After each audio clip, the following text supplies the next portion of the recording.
ഇസ്ലാം മതത്തിൽപ്പെട്ടവൻ ഇസ്ലാം മതം ഉപേക്ഷിച്ചു കഴിഞ്ഞാൽ അവൻ എന്താണ് ഇസ്ലാമിലുള്ള ശിക്ഷ?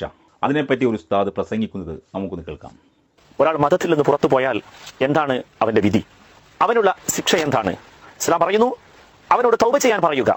എന്നിട്ട് അവൻ തൗബ ചെയ്യുന്നില്ലെങ്കിൽ താമസിപ്പിക്കാൻ പാടില്ല, അവനെ ഒരു ഭരണാധികാരി ഉടൻ തന്നെ കൊല്ലണം എന്നാണ്. അപ്പോ എന്ന് പറഞ്ഞാൽ മതത്തിൽ നിന്ന് പോയ ആൾക്കാരൊക്കെ കൊല്ലുക എന്ന് പറഞ്ഞ് ഒരു അക്രമമാണത്? അല്ല.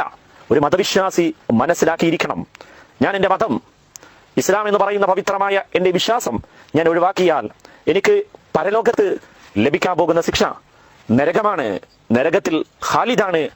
അതുപോലെ ദുനിയാവിൽ എനിക്കുള്ള ശിക്ഷ, ഞാൻ ദുനിയാവിൽ ജീവിക്കേണ്ടവനല്ല എന്ന നിലയിൽ ഭരണാധികാരിക്ക് എന്നെ കൊല ചെയ്യാൻ പറ്റും എന്നുള്ളതാണ്. അതുകൊണ്ട് ഞാൻ തെറ്റ് ചെയ്യാൻ പാടില്ല. കേട്ടല്ലോ, ഈ ഉസ്താദ് പറയുന്നത് എന്താണ്? ഇസ്ലാം മതത്തിൽ നിന്നും വിട്ടുപോയി കഴിഞ്ഞാൽ അവൻ്റെ കഴുത്ത് വെട്ടുക എന്നാണ് ഈ ഉസ്താദ് പറയുന്നത്. അതാണ് ഇസ്ലാം നിയമം എന്നാണ് ഈ ഉസ്താദ് പറയുന്നത്. ഇതുപോലെയുള്ള അർത്ഥശൂന്യന്മാരായ പണ്ഡിതന്മാരാണ് ഇസ്ലാം മതത്തിന്റെ ശാപം. ഈ ഉസ്താദ് പറയുന്നത് ശരിയാണോ തെറ്റാണോ? നമുക്ക് AI ആപ്പായ ജെമിനിയോട് ചോദിക്കാം. ജെമിനി, പറയുക, പരിശുദ്ധ ഖുർആനിൽ ഇസ്ലാം മതം ഉപേക്ഷിച്ചു കഴിഞ്ഞാൽ അവരെ വധിക്കണം എന്ന് പറയുന്നുണ്ടോ? പരിചയപ്പെട്ടതിൽ സന്തോഷം. JBR talks. ഇസ്ലാം മതം ഉപേക്ഷിക്കുന്നതിനെ, അതായത് മുർത്തദ് ആകുന്നത് സംബന്ധിച്ച ഖുർആനിക വീക്ഷണത്തെക്കുറിച്ച് ചോദിച്ചാൽ പ്രധാനമായും 2 കാര്യങ്ങളാണ് ശ്രദ്ധിക്കേണ്ടത്: പരലോകത്തെ ശിക്ഷയെക്കുറിച്ചുള്ള മുന്നറിയിപ്പും ഈ ലോകത്ത് പാലിക്കേണ്ട നയനിലപാടുകളും. ഖുർആനിലെ അധ്യാപനങ്ങൾ താഴെ പറയുന്ന രീതിയിൽ സംഗ്രഹിക്കാം. 1. പരലോകത്തെ ശിക്ഷ. മതം മാറിപ്പോകുന്നവർക്ക് ഖുർആൻ കഠിനമായ പരലോക ശിക്ഷയെക്കുറിച്ച് മുന്നറിയിപ്പ് നൽകുന്നുണ്ട്. സത്യം മനസ്സിലാക്കിയ ശേഷം അത് തള്ളിക്കളയുന്നത് വലിയ പാപമായാണ് ഖുർആൻ കണക്കാക്കുന്നത്. സൂറത്ത് ആലു ഇമ്രാൻ, അനുപാതം 3:90. വിശ്വാസത്തിനു ശേഷം അവിശ്വാസികളാവുകയും പിന്നീട് അവിശ്വാസം വർദ്ധിപ്പിക്കുകയും ചെയ്യുന്നവരുടെ തൗബ, പശ്ചാത്താപം സ്വീകരിക്കപ്പെടുകയില്ലെന്നും അവർ വഴിപിഴച്ചവരാണെന്നും ഖുർആൻ പറയുന്നു.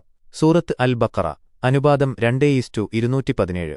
ആരെങ്കിലും തന്റെ മതം വിട്ടുപോവുകയും അവിശ്വാസിയായി മരിക്കുകയും ചെയ്താൽ അവരുടെ കർമ്മങ്ങൾ ഇഹലോകത്തും പരലോകത്തും പാഴായിപ്പോകുമെന്നും അവർ നരകാവകാശികളായിരിക്കുമെന്നും വ്യക്തമാക്കുന്നു. 2. ഈ ലോകത്തെ ശിക്ഷ, ഭൗതിക ശിക്ഷ.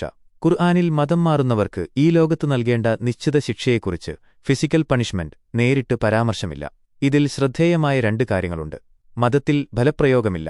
മതത്തിന്റെ കാര്യത്തിൽ യാതൊരു ബലപ്രയോഗവുമില്ല. സൂറത്ത് അൽ ബഖറ 256 എന്നത് ഖുർആനിലെ വളരെ പ്രധാനപ്പെട്ട ഒരു തത്വമാണ്.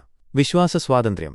ഒരാൾ വിശ്വസിക്കണോ വേണ്ടയോ എന്നത് അയാളുടെ തീരുമാനമാണെന്നും അതിനുള്ള ഫലം അല്ലാഹുവിങ്കിൽ നിന്നായിരിക്കുമെന്നും ഖുർആൻ പലയിടത്തും സൂചിപ്പിക്കുന്നു. പരിശുദ്ധ ഖുർആനിൽ മതം മാറുന്നവന് ഒരു ശിക്ഷയുമില്ല. മറിച്ച് പരിശുദ്ധ ഖുർആൻ വളരെ വ്യക്തമായി പറയുന്നു, മതം അവനവന് ഇഷ്ടപ്പെട്ടാൽ മാത്രം സ്വീകരിക്കുക, അല്ലെങ്കിൽ വിട്ടുകളയുക.